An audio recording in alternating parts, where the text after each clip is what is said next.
everyone, we're back again. So I promised some standing poses, and these are really important this time because again, we're sitting a lot.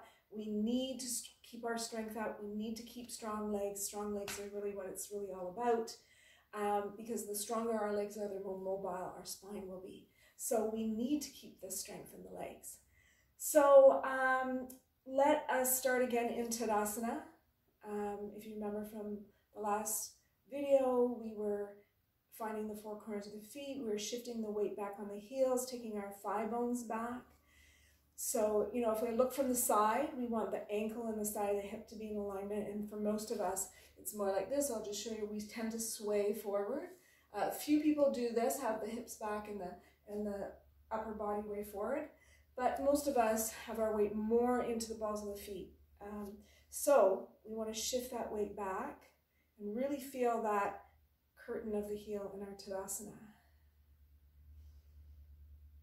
And you've already done maybe some chair pose and forward bend, but we'll just do a quick one as well today, and then we'll add in the other standing poses. So we're going to inhale one more time, get that length. We're going to come down into our chair pose, Uttanasana. Make sure you're not overarching the back, that you're not letting the belly come forward. You've got to draw the belly back, the tailbone down.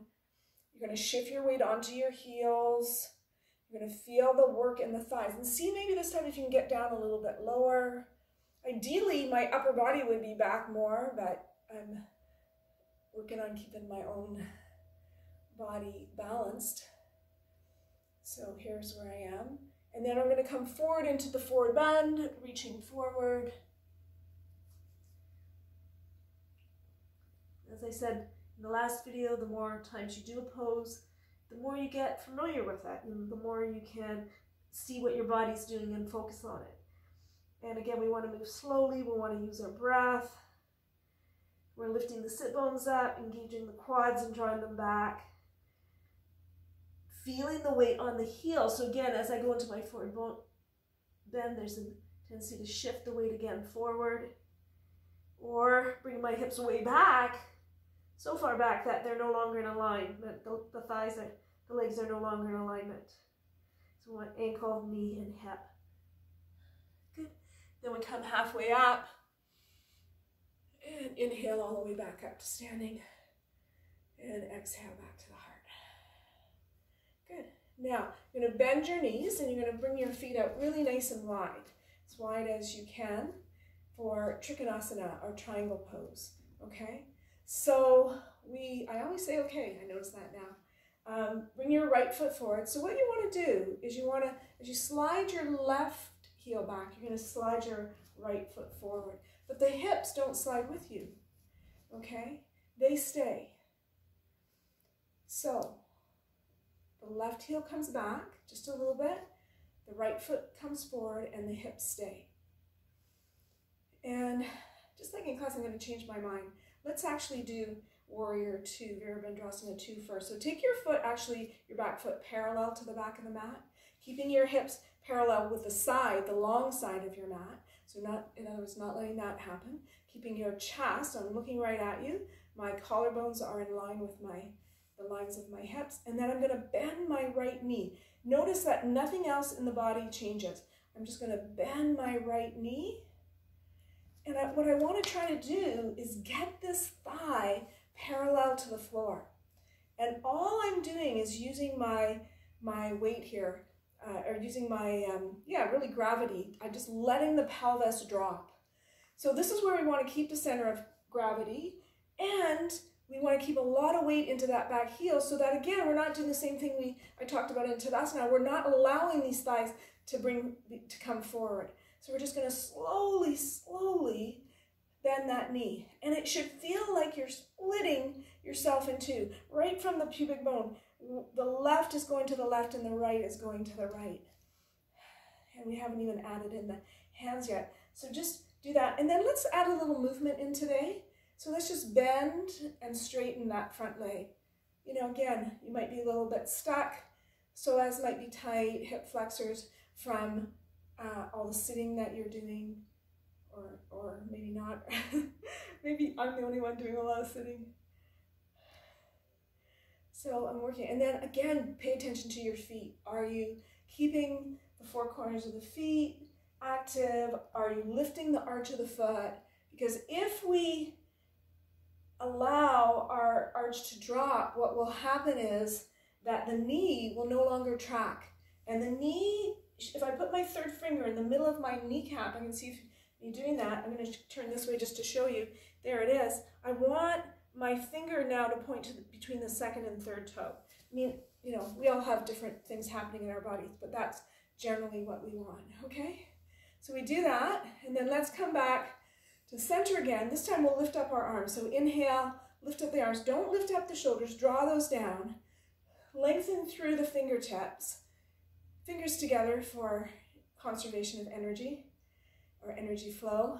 And then draw the knee towards the little toe side. So again, that you're not letting the knee come out. And again, lift up the core here. We want to draw the hip bones together. We want to lift the lower abs up. But then there's this feeling of spreading the pelvis apart.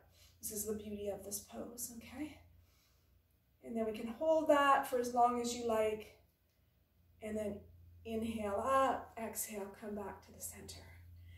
I like to go back to Tadasana in between each pose. So I'm going to step my feet together and find my mountain pose. And just see how I feel. And wow, the left and the right side are totally different. Especially around the leg, hip area. So that's an observation. You can even close your eyes and just sense and feel. You know, why do a yoga pose if it doesn't create some kind of effect in the body? So there we go. So I'm going to bend my knees again, step out or jump out. You can jump. Okay. I'm not a big jumper just because I've had knee issues for a long time, and so I'm a little cautious. And then let's turn the left foot. And again, remember, we're turning this femur bone, but we're not turning the hips, so we're not doing that. When I look at you, I'm wearing a t-shirt today with a picture, I want to keep the picture right at you, okay? So I don't want to do this. I don't want to turn my shoulders or my hip, okay? So there's lots of little cues that we can go into as to how to help you do that. So this left foot is turning forward. I'm turning all the way from the upper leg, and then I bend my knee. Find that pose. And again, I have this tendency, this is my thing, to let this come forward. So I've got to draw my weight back into the heel of my back foot. And then that way that keeps us back. I also am pushing the femur bone back, okay? So, and then again, I want to add some movement in. So let's just do that. And then let's look at the tracking. How is my knee tracking over that front foot? And, you know, again, as I said, if you let the arch drop and you don't keep the feet active, chances are you're going to let the knee come inward like this, which is not good, or you're going to let it go too far out this way. Okay, so we want to keep it right in line. And we'll just do that 4 or 5 times, 6 times, 7. It's all good. And again, I like the movement part of the yoga practice as well. We don't have to be rigid and still all the time. Okay, and then let's just inhale, lift our arms up again. Notice I'm not doing that. I'm not rounding my upper back. Keeping the breastbone up, keeping the tailbone down, keeping everything. My Tadasana is upper body, and the only thing that's really changing is the lower body. And even then, all I'm really doing is bending that front knee. Okay, and you can work with the breath. And now this time, I'm just going to hold there. And again, I was rounding this hip forward, so I want to bring that back, bring my weight into the back heel. Keep the center of gravity into the middle of your body, into the pelvis. So to do that, I have to really push my heel back.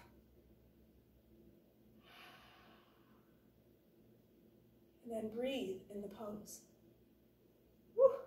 And then come on out. Haven't done that pose in a while. Take my feet together, step together back into Tadasana, and sense and feel. What is happening in the body now? Even close your eyes. How's the weight distributed on both of your feet? Are you shifting the hips forward or back? Is there more weight into the heels? How does everything feel for you? So, that is the beginning of our standing pose, Warrior 1. and have fun with that. And we'll see you real soon. Bye.